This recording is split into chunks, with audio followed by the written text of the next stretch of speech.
morning. How are you? It's been great, hasn't it? I've been blown away by the whole thing. In fact, I'm leaving.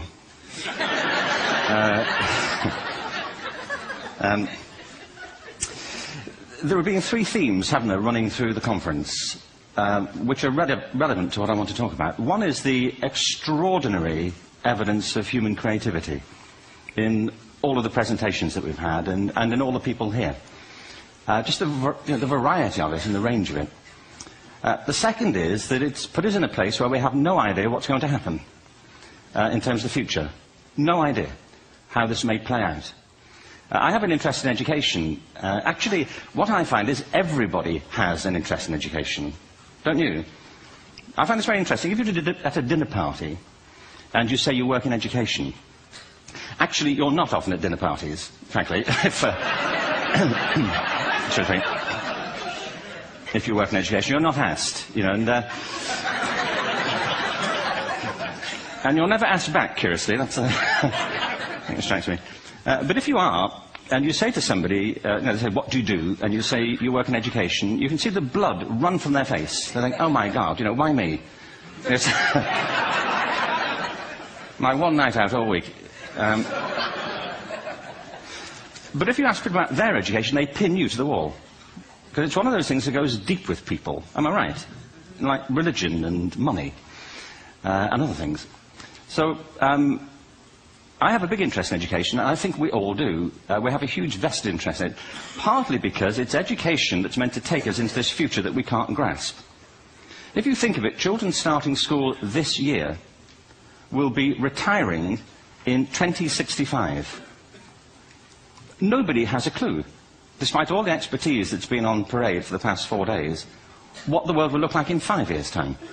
And yet we're meant to be educating them for it. So the unpredictability, I think, is extraordinary.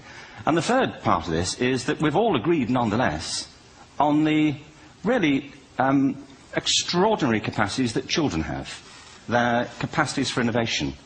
I mean, Serena last night was a marvel, wasn't she? Just seeing what she could do. And she's exceptional, but I think she's not, so to speak, exceptional in the whole of childhood. What you have there is a person of extraordinary dedication who found a talent. And my contention is all kids have tremendous talents, and we squander them pretty ruthlessly. So I want to talk about education, and I want to talk about creativity. My contention is that creativity now is as important in education as literacy, and we should treat it with the same status. Thank you.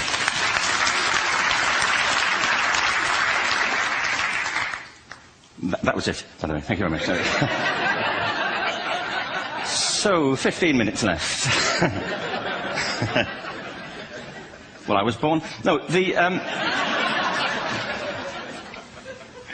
I had a great story recently, I love telling it, of a little girl who was in a drawing lesson. She was 6, and she was at the back drawing, and the teacher said this little girl hardly ever paid attention. And in this drawing lesson, she did.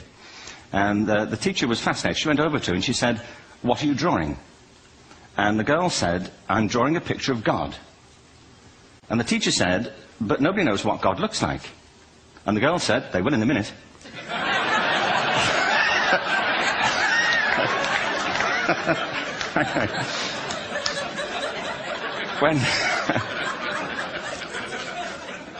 When my son was 4 in England, actually he was 4 everywhere, to be honest. I mean, for being strict about it, wherever he went, he was 4 that year. But he was in the Nativity play. Do you remember the story? No, it was big. It was a big story. Mel Gibson did the sequel. You may have seen it. I don't know. It was Nativity 2. But James got the part of Joseph, which we were thrilled about. We consider this to be one of the lead parts. We had the place crammed full of agents in T-shirts, you know. James Robinson is Joseph. He didn't have to speak, but do you know the bit where the 3 kings come in? They come in bearing gifts, and they bring gold, frankincense, and myrrh. This really happened. We're sitting there, and they, I think, just went out of sequence. Because we talked to the little boy afterwards and said, you know, are you okay with that? And they said, yeah, why was that wrong? They just switched. I think that was it. Anyway, the 3 boys came in, little 4-year-olds with tea towels on their heads, and they put these boxes down. The first boy said, I bring you gold. And the second boy said, I bring you myrrh. And the third boy said, Frank sent this.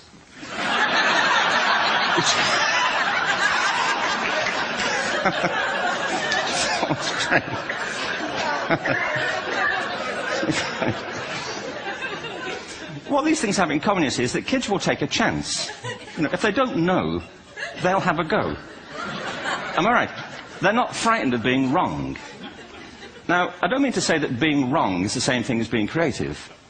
What we do know is, if you're not prepared to be wrong, you will never come up with anything original.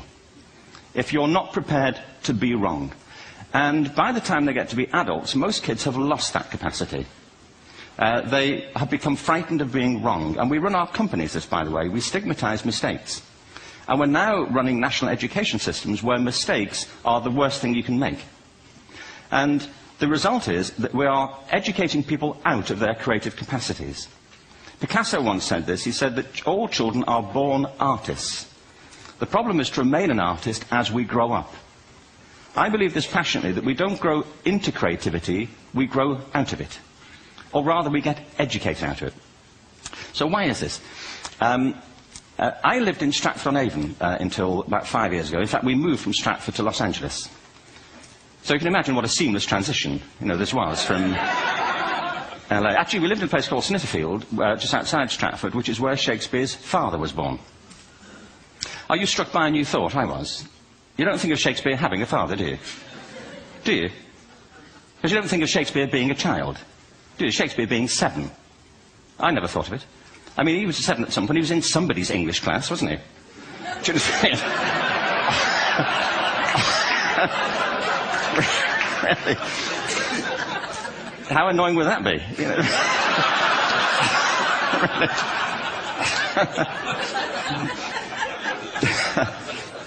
Must try harder. Being sent to bed by his dad, to Shakespeare. Go to bed now, you know, to William Shakespeare. You know, and put the pencil down. You know, and stop speaking like that. You know, it's confusing everybody.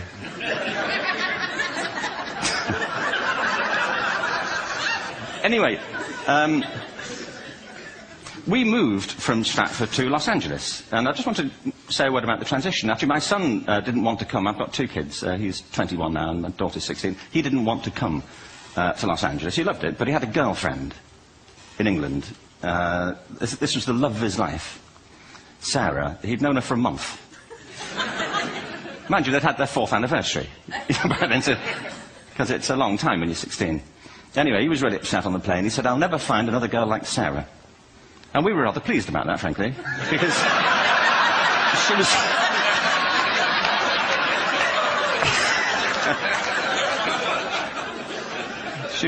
she was the main reason we were leaving the country.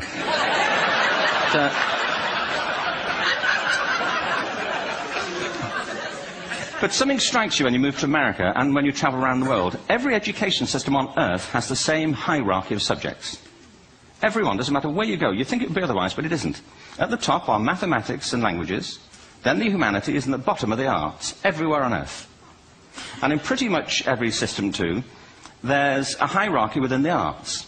Art and music are normally given a higher status in schools than drama and dance. There isn't an education system on the planet that teaches dance every day to children the way we teach them mathematics. Why? Why not? I think this is rather important. I think maths is very important, but so is dance. Children dance all the time if they're allowed to. We all do. We all have bodies, don't we? Yeah. Did I miss a meeting? I mean, I think... Truthfully, what happens is, as children grow up, we start to educate them progressively from the waist up. And then we focus on their heads, and slightly to one side. If you were to visit education as an alien and say, what's it for, public education, I think you'd have to conclude, if you look at the output, you know, who really succeeds by this? Who does everything they should? Who gets all the brownie points? You know, who are the winners? I think you'd have to conclude the whole purpose of public education throughout the world is to produce university professors. Isn't it? They're the people who come out the top, and I used to be one. So there, you know. And I like university professors, but, you know, we shouldn't hold them up as the high watermark of all human achievement. They're just a form of life. You know, another form of life. But they're rather curious, and I say this out of affection for them. There's something curious about professors. In my experience, not all of them, but typically, they live in their heads. They live up there, and slightly to one side. They're disembodied, you know, in a kind of literal way. You know, they look upon their body as a form of transport for their heads. You know, it's...